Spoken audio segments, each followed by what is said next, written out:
Blog Talk Radio. Welcome to the Nonprofit Coach with Ted Hart. Since 2010, the most listened to radio show in the nonprofit sector dedicated to helping your charity succeed. It's no secret that combining online and offline techniques is the key to fundraising success, and practical nonprofit management advice is what you need. The Nonprofit Coach with Ted Hart is the perfect landing point to learn from top experts around the world who provide advice you can use. Ted Hart is without a doubt one of the foremost nonprofit thought leaders. Also a successful author, his books range from successful online fundraising to expert nonprofit management. Guests on the Nonprofit Coach are leaders in their field who share their insider tips and trade secrets in a conversational style both the experienced and novice will benefit from. Ted lectures around the world, but now he's here for you. From the latest in charity news, technology, fundraising, and social networking, Ted and his guests help you and your organization move to greater levels of efficiency and fundraising success. This is a live call-in show. Add your voice by calling 347-324-3080. After the show, you can find all our podcasts at tedhart.com. Click on the radio links. Don't forget to dial 347-324-3080. Now, welcome the host of the Nonprofit Coach, Ted Hart. And welcome here to the latest edition of the Nonprofit Coach.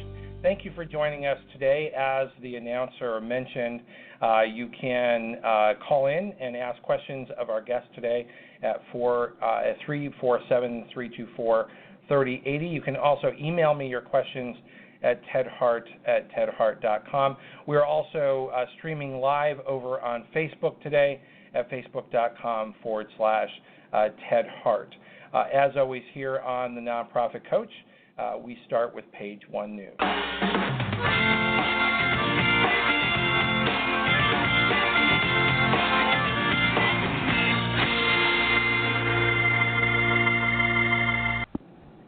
Over here on page one, we have Stephen Nill from Charity Channel Press with us today. And the reason that we have Stephen with us is because he's actually going to help me introduce our guest today, because we've got a superstar today who's got a fantastic new book out. So welcome back to the Nonprofit Coach, Stephen Nill.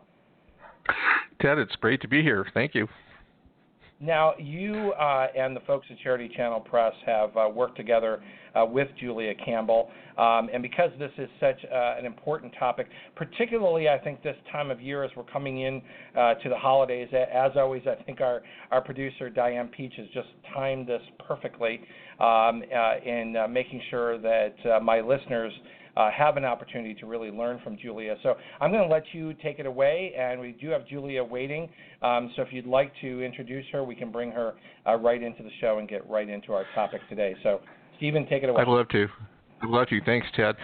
I've been working with Julia. Julia's been a couple of years, I think, since we started, and I've got to experience with you the writing process and the editing process for your book that just came out, published, I'm pleased to say, by Charity Channel Press, as Ted mentioned, Storytelling in the Digital Age, a Guide for Nonprofits. I love this book because it's the only one I'm aware of that just gets right into the nexus between storytelling, which is as old as mankind, and the digital age and nonprofits. And it talks in plain language about how to conduct a storytelling campaign on the internet in a way that it doesn't really matter how much experience you bring to the table, because once you've read the book, you're going to know how to go about doing it. And I'll mention before I introduce Julia that the book is doing so well that Charity Channel is now collaborating with Julia to create an upcoming online course, which we're calling 60-Day Digital Storytelling Campaign Blueprint. And Ted, you might want to ask Julia about that course. It's super exciting. Well, nothing is out there like it. Yeah. That's very, very exciting. We'll make sure that we get her to tell us about that course as well. Perfect. So let me mention, too, that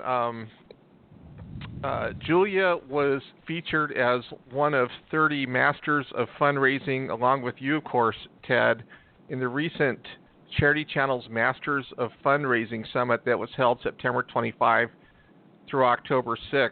And it was, to my knowledge, the largest, most extensive online series of master classes taught by Masters of Fundraising. And Ted, I was really thrilled that you were there as well. So Julia is truly at the top of her game. She has, besides writing the book and doing the course, she has a long history of helping nonprofits learn how to use the latest marketing and fundraising tools. And after 10 years in the nonprofit sector as a development director and in marketing, she founded J. Campbell Social Marketing, which is a boutique digital marketing agency based in Wenham, Massachusetts. And I'll tell you that she is so busy that it's always a treat when I could actually get her on the phone, because she is always with a client. Just an amazing powerhouse. Julia received her bachelor's degree in journalism and communications from Boston University, and has a master's in public administration from Old Dominion University. And of course, she has a slew of other educational stellar achievements that I don't have time to get into here. So I've talked long enough. I'd love to hear her come on, and Ted, take it away. I'd love to hear what she has to say.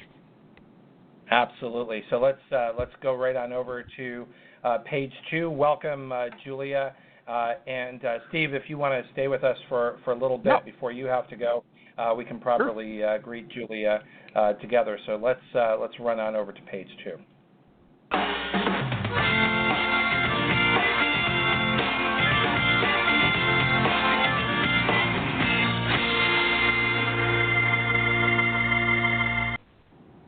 We're over here with our page 2 expert, Julia Campbell.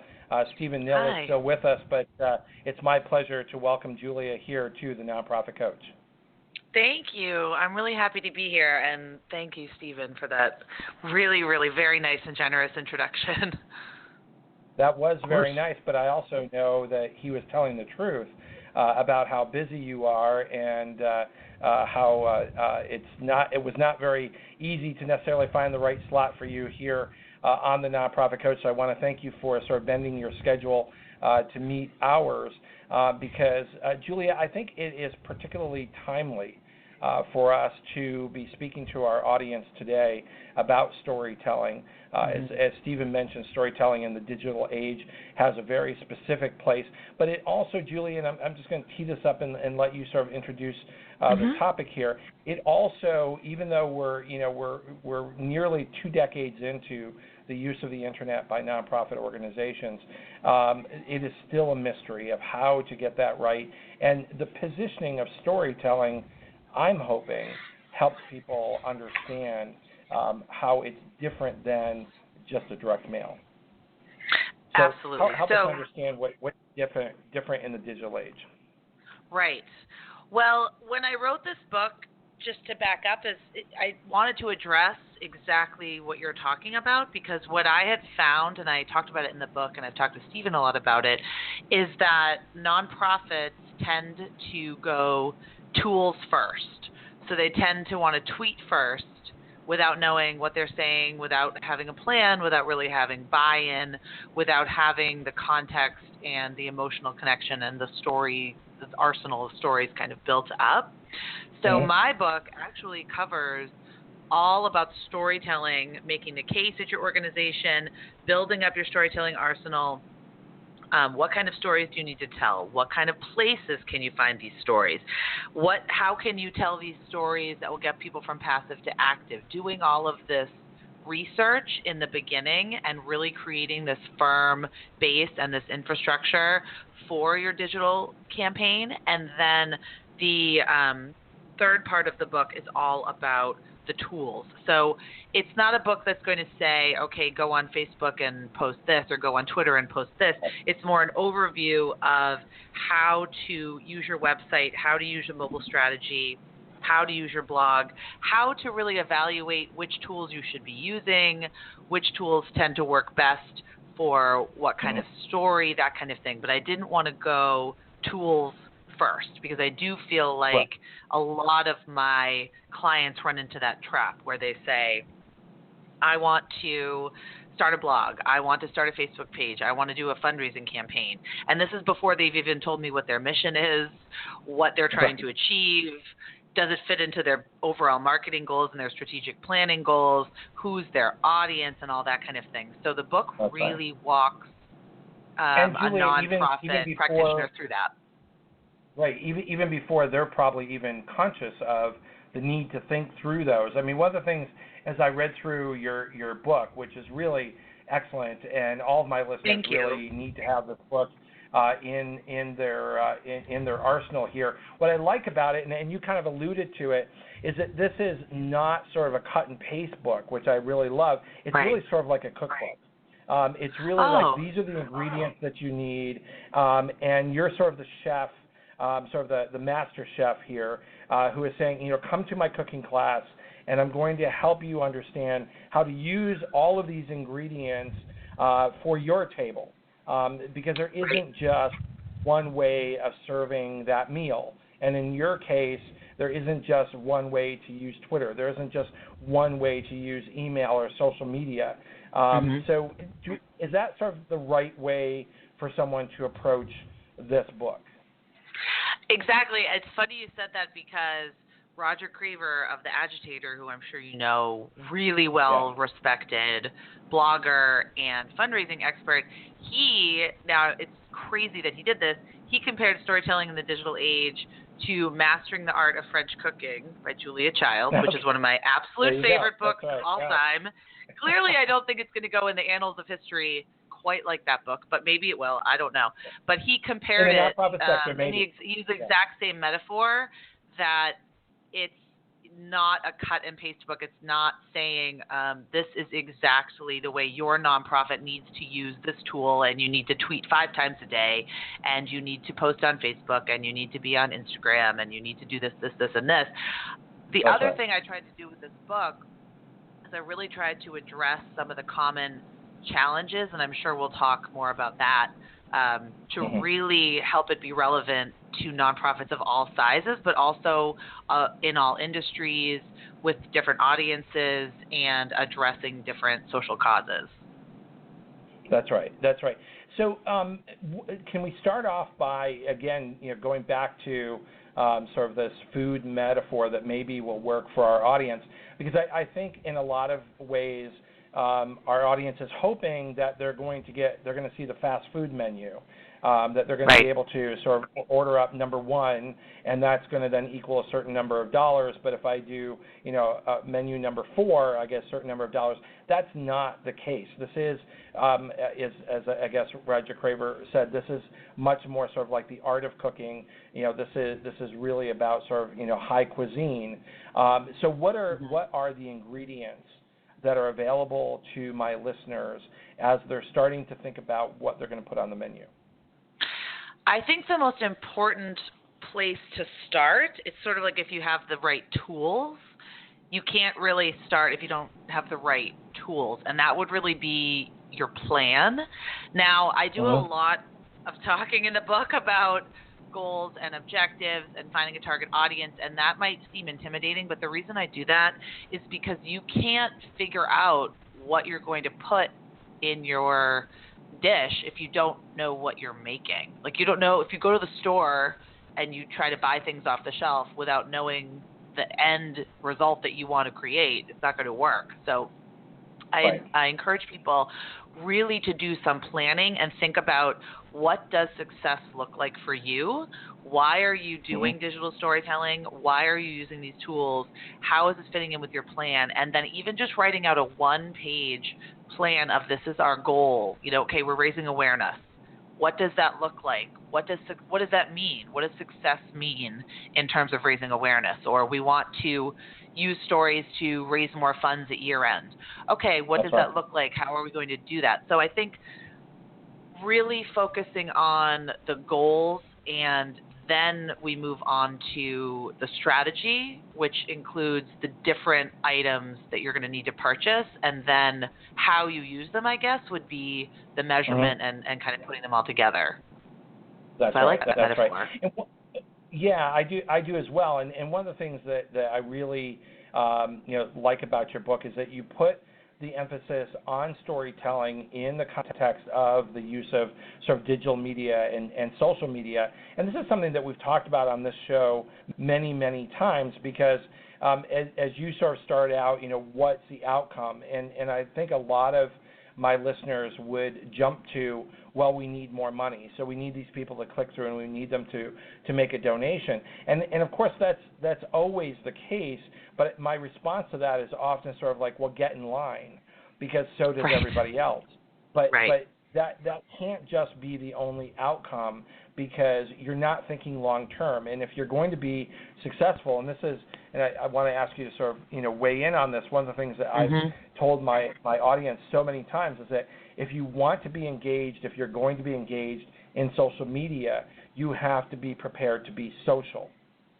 Yes. And that concept in and of itself sort of breaks out sort of the men from the boys here, because it really or the women from the girls.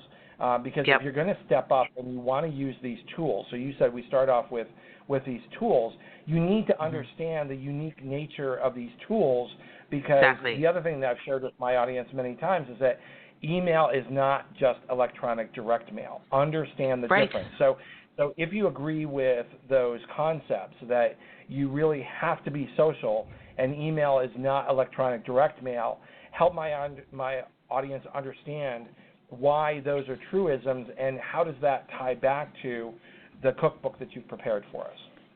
Absolutely. So the myth we were sold about social media is that we would all get on Facebook and we would send out a couple of tweets a week and the donations would just kind of pour in. That's the myth a lot of people have been sold, and that's the myth businesses have been sold, and entrepreneurs and nonprofits and pretty much everyone using social media to raise money or raise revenue. So the way I come at it is that no one owes your nonprofit anything. And that's hard to hear. And I do a lot of real talk in a lot of my trainings and in the book and with my clients in trying to explain that, especially on social media, no one owes you anything. No one owes you a click or a like or a share or a view. You have to earn it. You have to 100% earn that attention. And attention is at a premium. Okay, money and donations are at a premium, but attention is at an absolute premium now. And the best way to grab attention is, first of all, to use stories, but secondly, to show your audience what you are doing, like to give your audience what they want and not what you want. And the two biggest questions the donors always have, I don't care if they give online or they give at an event or if they write a check every year, is one, is my donation making a difference? Is my $10, $100, $500, whatever it is it making a difference? And is it impacting meaningful change towards something that I care about? Those are the only two questions your donors are asking. And how can and stories will really help illuminate that for them. That's right. So tie that again back to this cookbook, back to what storytelling means, because I absolutely agree with you. Those are sort of the true key outputs that you're looking for. It's not just the money. We all need money. Every nonprofit needs money. So that's sort of a given. That's kind of the baseline that we all start with. So that doesn't set you apart. But what you're talking about is in an informative yet storytelling way, fill in the blanks. So how do we do that? I think we need to start thinking about fundraising in terms of campaigns, and that's what I talk about when I talk about planning a storytelling campaign. So clearly, all day, every day, development directors think, how can I raise X number of dollars, to meet the goals? And I want the readers to know that the listeners and the readers to know that I've been there. I have been a one-person development marketing shop. I've worked for small nonprofits. I've been responsible for the bottom line. I completely know what you're going through and all of these shiny tools and everything coming at you, and it's really hard to decipher what's important and prioritize. But I also think that if you aren't willing to tell these stories of impact about your organization. I mean, you can tell stories about your staff members. That's fine. You can tell behind-the-scenes stories. You can tell stories of volunteers. You can tell stories of community members. Just making sure that you have kind of a wide variety of stories that you're telling, because the other great thing about stories in terms of fundraising and raising awareness is that they help fill in the knowledge gaps for people about the cause and about your organization. So your organization is going up against some pretty big, they're going up against probably emergency relief if you're not an emergency relief organization. Maybe your nonprofit is really small. It's not in the news a lot. Maybe it's not a cause that is particularly polarizing, so you don't get a lot of rage donations and that kind of thing. You have to really think about what's going to set you apart and what's going to make your nonprofit seen. And I feel like storytelling is the best way to easily convey your mission, your impact, your accomplishments, everything that you're doing, and then fill in those gaps for people that might be skeptical and might sort of have, they might have some challenges that they're trying to overcome with choosing where to make their donation this year. And how I feel that nonprofits go wrong using digital tools is that, like you said before, they don't use them socially. They use them like a billboard. They use them like purchasing an ad in the New York Times or in the local paper. They use them just kind of pushing out information. Come to our event, donate to this, volunteer for this, sign up for this, but they don't really look back and think about what the audience wants and then also how to use these tools to really entice like a conversation between the nonprofit and their supporters. Exactly. So how do you bridge that gap, and how do you help my listeners today understand what is storytelling versus this sort of, well, I post a lot, and I try to post a lot of content, or I respond to tweets, or we have a Twitter account. Right. Is that the same thing? There has to be a balance, because I do understand that a lot of organizations have many programs and many initiatives, many events, and they need to get the word out about them. However, there has to be a balance in terms of what your audience wants to see. So you really are dealing with two audiences when you're online. The two most popular goals that I always work with my clients, we're just going to lump everybody into these two buckets, is we want to raise awareness and we want to raise money. We want to reach new donors. You have to really dig a little bit deeper. What does raise money mean? Because major gift giving is much different. You're not going to run a Facebook ad campaign to get $10,000 donations. When you're talking about using social media for fundraising, you're talking about reaching new donors, reaching younger donors, reaching online donors, and also raising awareness about your cause, about your organization, so that it's easier to then fundraise later on down the line. So between those two audiences, and so you really have those two audiences, people that know you and love you, people that don't know you but might love you, and then everything else that you want to be pushing out about your events and your organization. What I've found in the last few years especially, there's sort of been a shift in social media, and there's also been a huge shift in how I teach and talk about social media. So I used to say that you would be fine if you just posted some behind the scenes photos, if you posted, maybe your founder's story, if you just shared a little bit of human interest in your post. Now I think you really need to do that with almost every single post. So boring and bland posts, they don't work on social media since it's such a crowded landscape right now. I mean, how many people? 3 billion people are on Facebook right now? Or 1 billion people? Or almost 2? Whatever it is, it's a huge percentage of the planet posting photos and videos. Huge percentage of nonprofits and businesses have Facebook pages, if we're just talking about Facebook, let alone all of the other channels we could be talking about. And you need to but I think it's significant stand out in some way. But I think it is significant that you sort of started with Facebook. So tell me why you started with Facebook and where you think that fits within a healthy social media campaign.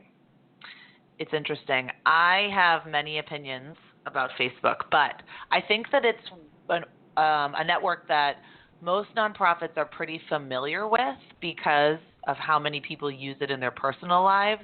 So it's an interface and a platform that they are fairly familiar with. Also, it's shifting to an older demographic on Facebook now. I met an 18-and-a-half-year-old, and I just was telling my friends about this the other day. She didn't even know what Facebook was. She was looking at my phone over my shoulder, and I was on Facebook on the train, and she said, "What is that? What is that? What is that social network?" And I said, "That's Facebook." That's like the most popular social network in the world. She was 18. So it completely depends on your audience. But for most of us, we're targeting people in midlife, we're targeting boomers, and the social network that they predominantly use is Facebook. And I also just think it's the most comfortable because it's been around the longest and it's sort of the most widely known. So you really have to evaluate your goals and your audience. So someone like DoSomething.org or the organization To Write Love on Her Arms that deals with preventing suicide, those are organizations that are targeting youth and younger demographics.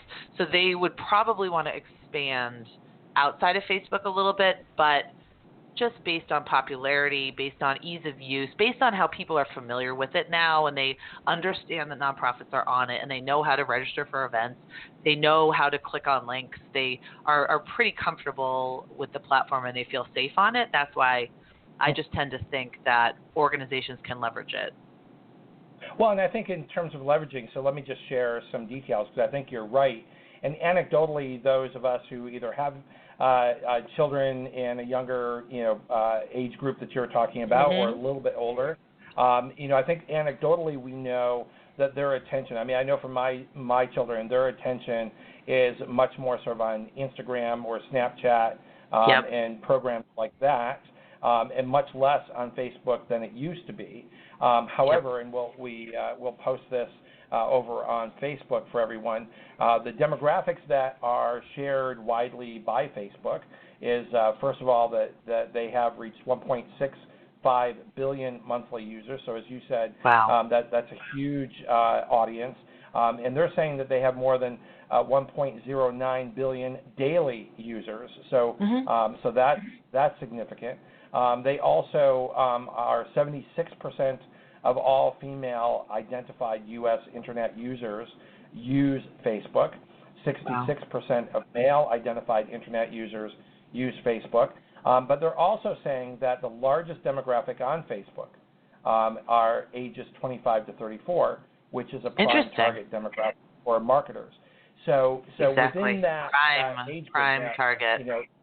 Prime target, and they're saying that 82% of 18 to 29-year-olds use Facebook.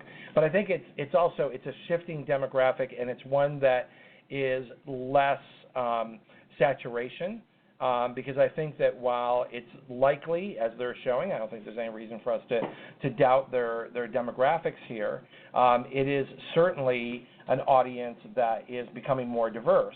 But Facebook also owns Instagram.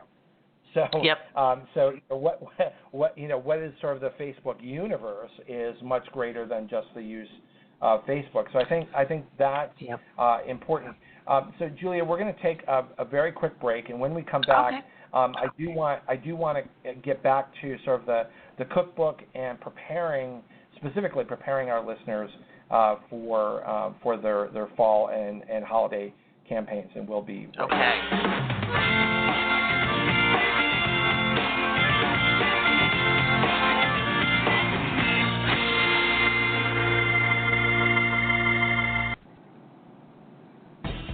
Remember, our podcasts and archives are always available 24 hours a day at tedhart.com. Click on Radio Links.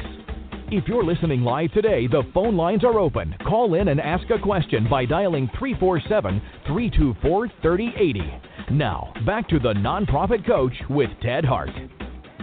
And I just want to draw your attention, please grab your calendars, that the Nonprofit Coach will be live in 2 weeks on November 7th, and Laura Fredericks will be our our guest on that day. And of course, Laura is a well-known consultant, speaker, and expert in fundraising, and also an attorney. And so our topic is going to be Ask the Expert on November 7th. So we're back here live with Julia Campbell. Her new terrific book is Storytelling in the Digital Age, a guide for nonprofits, although I might refer to it as a cookbook for nonprofits, because, again, we're talking about you've got lots of options, you've got limited time, you still need to serve up that meal. So walk us through what should my audience be doing between now and the holidays to move the ball down the field and to be more successful in, I guess, storytelling equals learning how to be more social.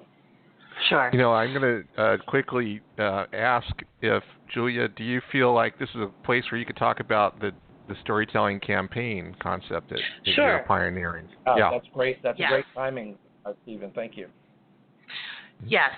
So I'm actually working with 2 clients on Giving Tuesday campaigns, or at least year-end campaigns that are going to start on Giving Tuesday.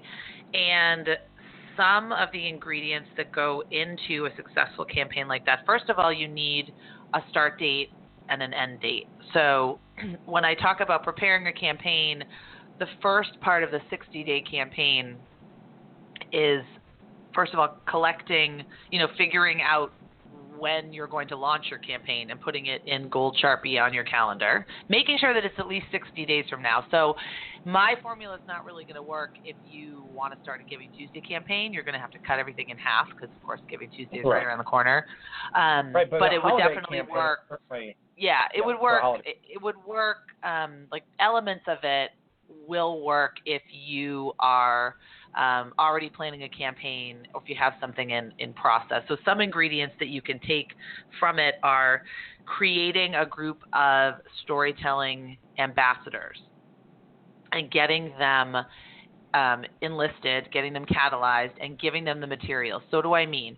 You can do it 2 different ways, and one of the ways that I'm working with my clients is they have a group of so-called quote-unquote influencers, which is not a word that I like very much, but it's hard to pick a different word. It's people that are influential in the target audience that they're going after. So they're targeting the military community for this particular campaign.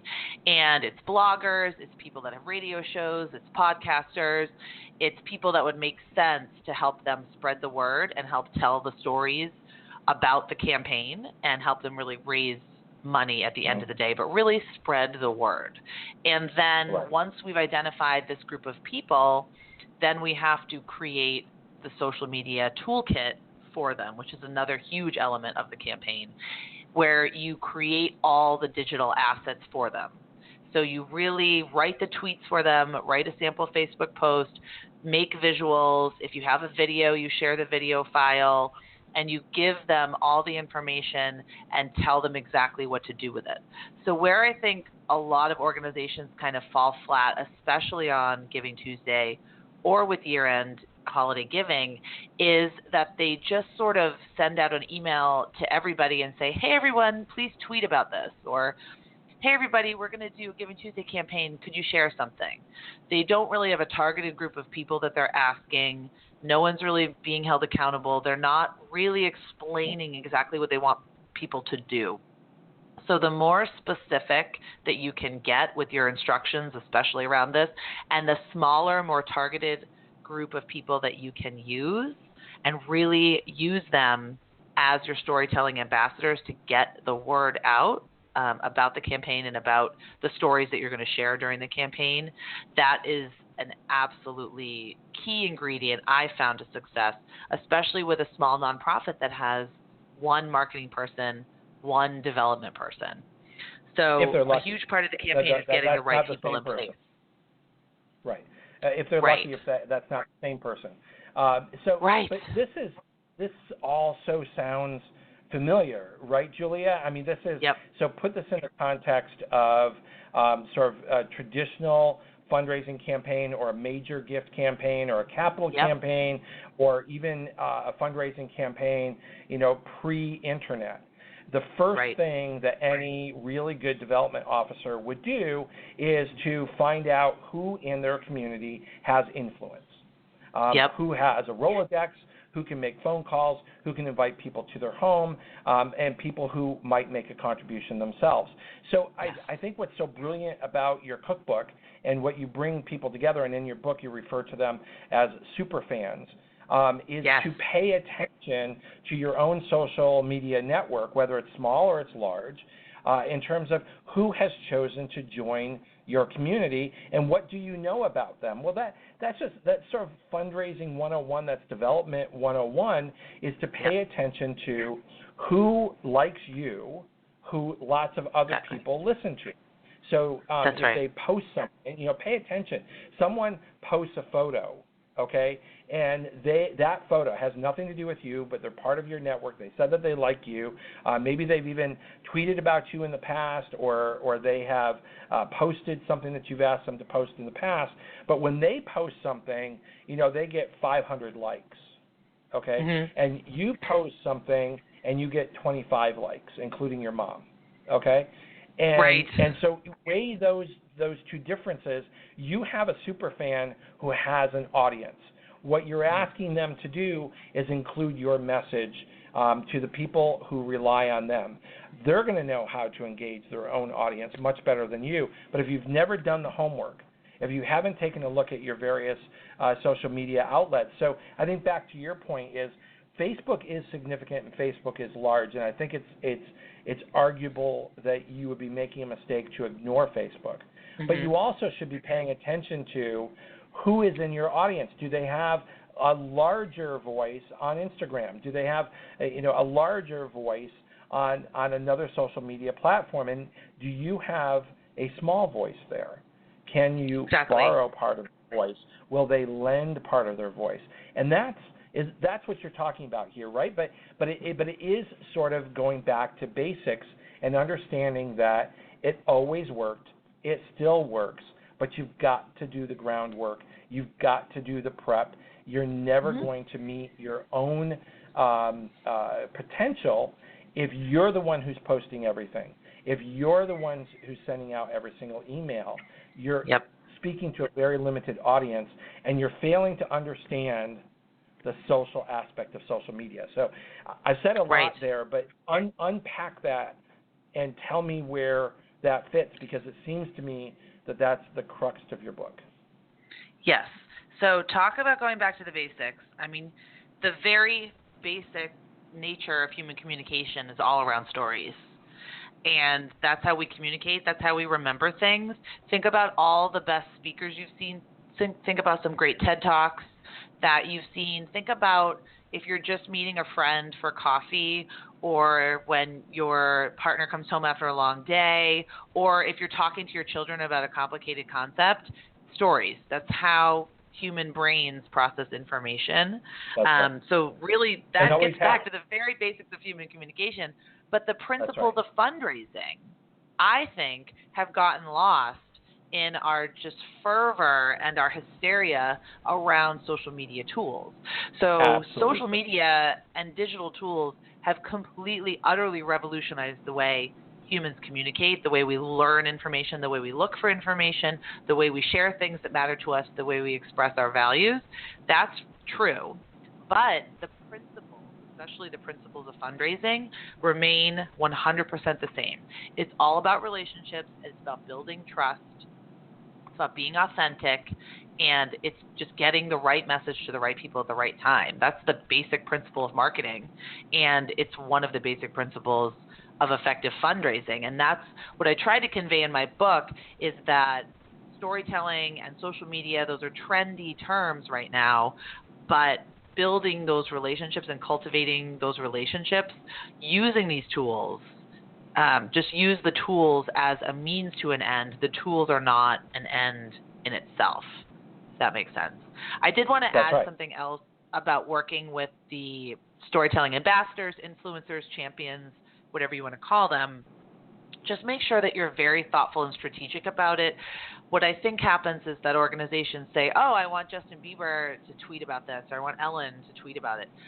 that's, let's keep our expectations in check. If you're a small local That's right. organization, you're probably, if you're a very tiny organization serving a very small town, you're probably not going to get one of the Celtics or one of the Patriots to tweet for you. Maybe you will if you have a connection, but it has to be relevant, and you have to be just very thoughtful and strategic about who you approach and how you approach them, and make sure they're not feeling used. Make sure that it's a win-win for everyone. Make sure that it's a cause that they care about. It's a way that they can be making a difference, and that you're really thanking them and just cultivating them, because you don't want it to be this one-off relationship. You really want to build a long-term relationship with these people. That's right. And if you want to shoot that high, Julie, I think it's appropriate to ask yourself the question, okay, well, what if I wanted someone from the Patriots to attend my annual gala? How would I go about that? Are they going to attend my gala because I send them an invitation in the mail? Well, probably not. Right. So you're going to need to think about, how many degrees of separation do you have between yourself and that person? Who can make the ask? Because it's probably not going to be you. And that's the same thing in social media. You want my Aunt Mabel to make a contribution to your organization. Chances are you asking my Aunt Mabel is not going to get that contribution. But if you inspire me, and I say, Aunt Mabel, I'm giving, and I'd really love it if you did, because I know you care about the same things I care about, you've got a much better chance of Aunt Mabel caring enough to make a contribution than if you made the ask yourself, because you're very easy to ignore. And that's why the ALS Ice Bucket Challenge worked so well. I'm assuming that your viewers are your viewers. I keep saying viewers and readers, listeners. I'm sure everyone that is listening, viewing this on Facebook Live, we are live over are familiar with the Ice Bucket Challenge. We were probably all challenged to do it. We read about it, but that's why it worked. We've covered it extensively on the show. People asking other people. And I think going back to the campaign concept, and actually I'm really honest to God working on this today with a client. We're talking about the campaign launch. And I'm saying launch day, you need to have everybody in place. And I'm talking about everyone posting on social media, not just this particular organization, all of your influencers, anyone that you can get posting about it. So it's not just you talking about it. And then getting really excited about it. But also there's all these other components, making phone calls, maybe having an in-person launch event to launch your campaign, maybe having a virtual event, maybe doing a Facebook Live video. There's all sorts of different components that you can use when you're launching your campaign. There does have to be that sense of, this is exciting, this is new, this is urgent. What I see organizations doing at year end is they do send out the direct mail appeal. I would never suggest that they don't do that. I know that brings in a lot of money, and it's a pretty reliable source of income and revenue for organizations. So if it's working, I would never suggest to stop doing it. But also, if you just send one letter and you're not using all of these other channels at your disposal, I think that's a missed opportunity. Because usually, honestly, when I get a letter in the mail, I might ignore it because I assume, I'm going to get an email reminder about that.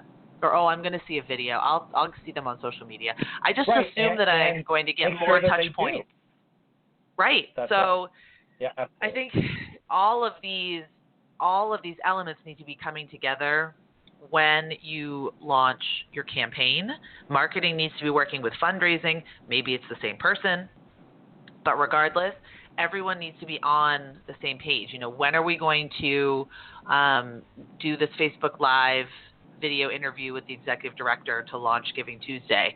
It shouldn't be the same day maybe that this other appeal goes out for the annual gala. So just making sure that all your ducks in a row and looking at your calendar. And that's why I love the campaign model, because if you plan your campaign in 60 days, then you know what needs to be off the table, or you can pick a chunk of 60 days when there isn't too much happening. I mean, there's not going to be a time when there's nothing happening, but maybe it's not going to be during your big fundraising gala or some other huge event that you're doing.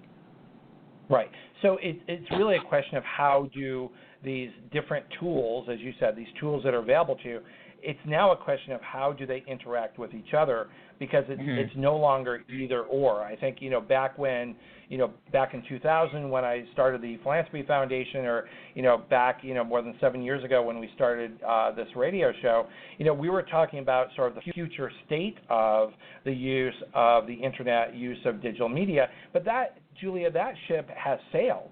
I mean, that is now in the rearview mirror, and now the question is not, will you engage in social media? If that is your question, then you're definitely behind the eight ball. But it's how do the various tools work together, including, human touch of phone calls and personal visits, handwritten interacting notes. with always work. Direct mail, and interacting with digital media. So we're now talking about a completely different matrix of interaction. And you noted it yourself when someone says to themselves, oh, I got this direct mail letter, maybe I care, I don't have time to deal with it right now, but I'm sure that I'm going to get an email on that, or I'm sure that that's going to, show up on Facebook. So, I can't deal with it today, but I've trained myself to not worry about that or care about that, because I know a well-run campaign is going to be on multiple platforms. True or false? Right, and the different components, I mean, the sort of the internet hierarchy of needs, really at the top is your website.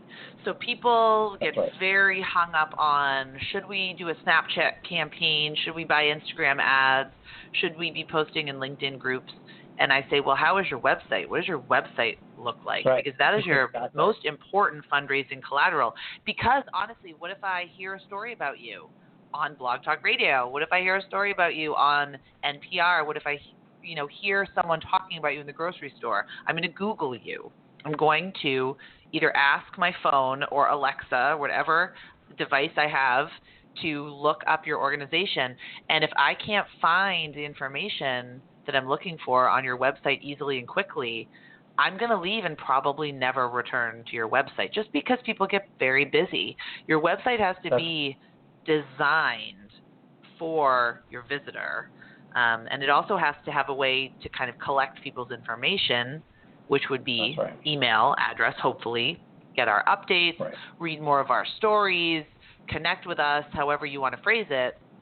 I really believe that website and email, I know everyone says they hate email, but what is the first thing all of us did this morning? If we're honestly going to be real about it, we all checked our email first thing this morning. I checked the weather first thing this morning for some reason, but then I checked my email. So email is still huge. And think about how much more intimate email is than social media. Email is like your inbox. Like, you don't give your email out to just anybody, especially nowadays.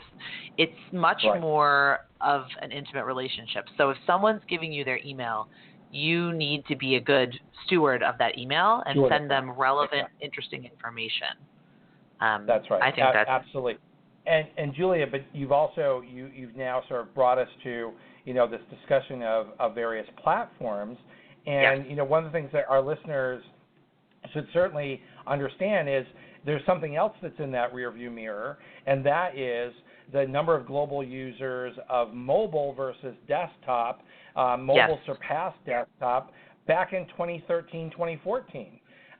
So that's in the rearview mirror. So you're absolutely right in bringing up website, but when we were mentioning website, what we really mean is your mobile-enabled website, your website for the desktop, because just as online and offline tools need to work together, certainly mobile and desktop need to be working together. And for your potential donor, for your new listener, for your new user, they do not differentiate between the two.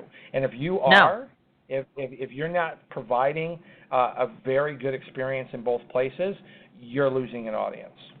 Exactly. And I talk in the book a little bit about how to create a mobile strategy, but they really are completely synonymous now. So the way that I think about it in the frame of the book is that the story is what catches someone's attention, and then the call to action is what you ask them to do when you have that attention. And if people are consuming this content and reading your story on a mobile device, I really encourage organizations to look more into text to give and mobile giving, because I've seen this in the UK. I've seen this in organizations. I don't know why the US is so slow to get on the text to give bandwagon. But think about it. If I'm reading a really great story on Instagram and I have to then click to the website and go fill out a form and enter all my credit card information I'm not going to do that. That's going to take 20 minutes. Or if I see I'm reading the story, I feel so passionately about this organization, I now really want to get invested, and it says text the word love to, 202, and to make a $10 donation, I'm much more likely to do that. So I think that the tools, we have to keep up with the way people are using and consuming online content, and we are just not keeping up in the States. I don't know. The Humane Society does text to give really well. I've seen them using it all over social media. So what I encourage organizations to do is think about everything like an ecosystem, whereas the story is really the gold. It's like the content. It's the meat of what you're doing. It's getting someone interested and excited, and it's taking someone from passive to active. And then what are you asking them to do? Are you asking them to make an online donation or sign a petition or text a donation? What are you doing with that attention? And all of these tools, they can't operate in a vacuum. And what is that call to action? What is the call to action? Right? You've got that few moments, not even few minutes, but that few moments where I'm listening, I'm paying attention. I care enough to have clicked through. I care enough to have gone to your mobile site or to your desktop site.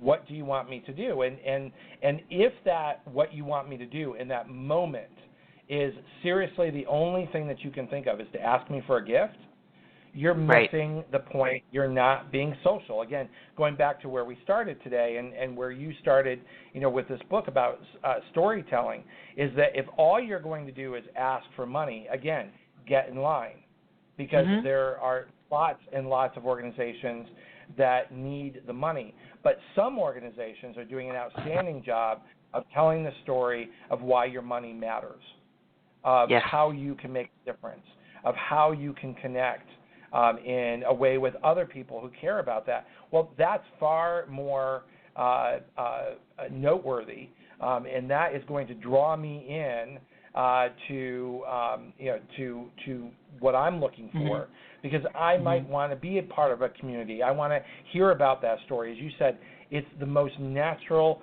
human thing to do, is to share stories about things that matter to you. Exactly. I think organizations get really hung up when they hear the word story, and that's another piece of advice that I give in the book. If you want to create a culture of storytelling at your nonprofit, maybe do professional development around sharing memories or experiences. Just change the word, because I do find that organizations tend to go out and they say, oh, this is so great, we're going to ask our clients for their story. And then they say, oh, but I don't have a story, because people think of stories, they think of Harry Potter and Hunger Games and these epic, Lord of the Rings and that kind of thing, and they get intimidated and they think, oh, well, my story's not over yet, maybe, or I'm in the middle of this and my story doesn't have a happy ending yet. So stories don't have to be this one-size-fits-all cookie-cutter thing. It doesn't have to be Shirley went to the food bank and got some food and got some job training, and now she has a job and now she's fine.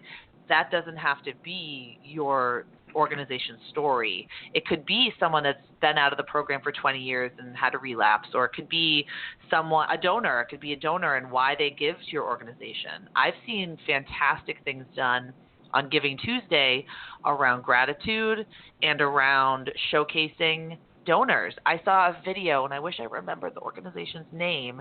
The video, if you go to YouTube, it's called Meet Bobby and Ia, IA, and it's two perspectives. It's one person that is in this particular program, and then it's a woman that lives paycheck to paycheck, but she still gives $10 from every paycheck to this organization because she feels so strongly about helping people.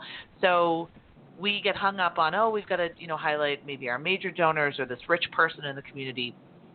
But thinking about sharing the stories that are going to resonate with a good number of people. I mean, the $10 donor, that's a huge number of people.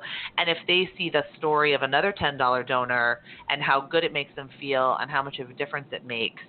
So it's all about just telling the stories that are relevant to your audience, but getting out of your comfort zone a little bit and not telling the story, the hero's journey or the Pixar stories.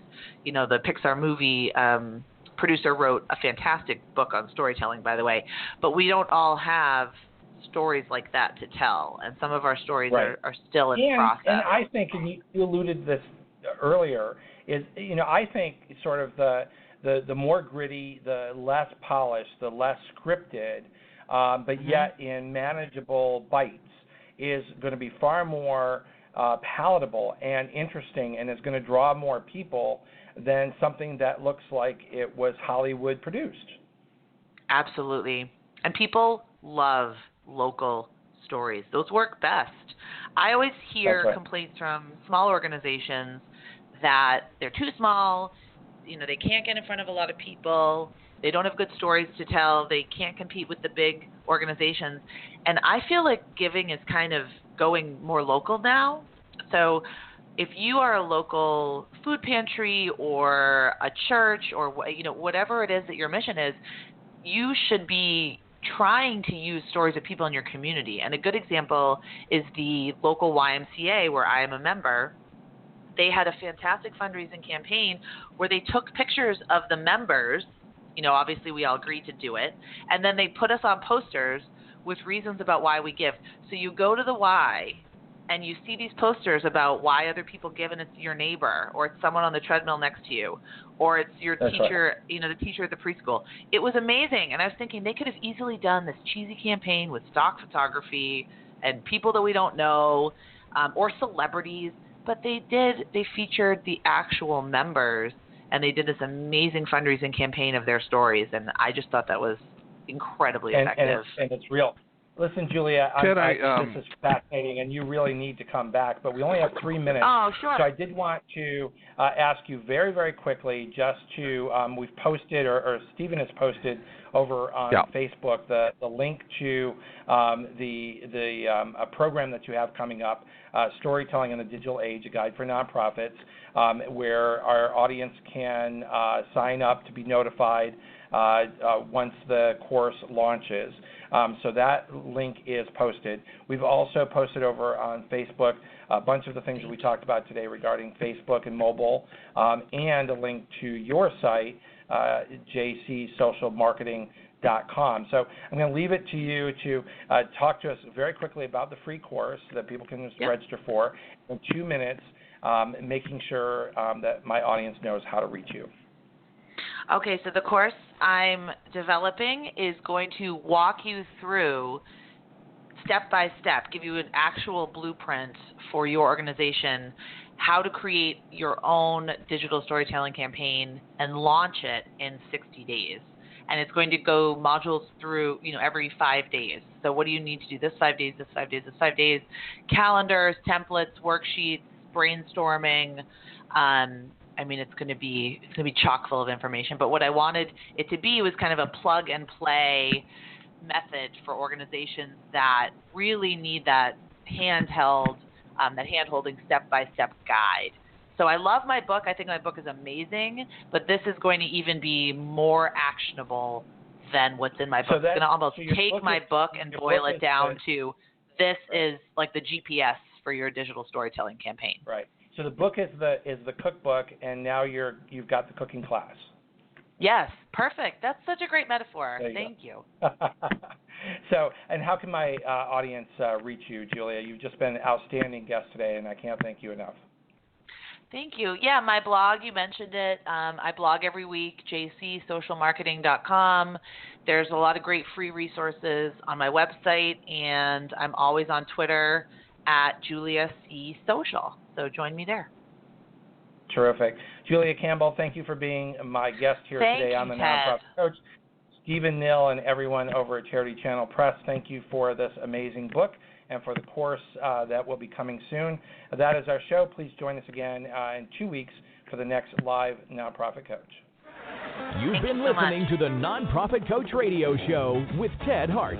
Tell all your friends to check out our production schedule and download our iPod and iPad-friendly podcast at tedhart.com. Thanks for listening to the Nonprofit Coach.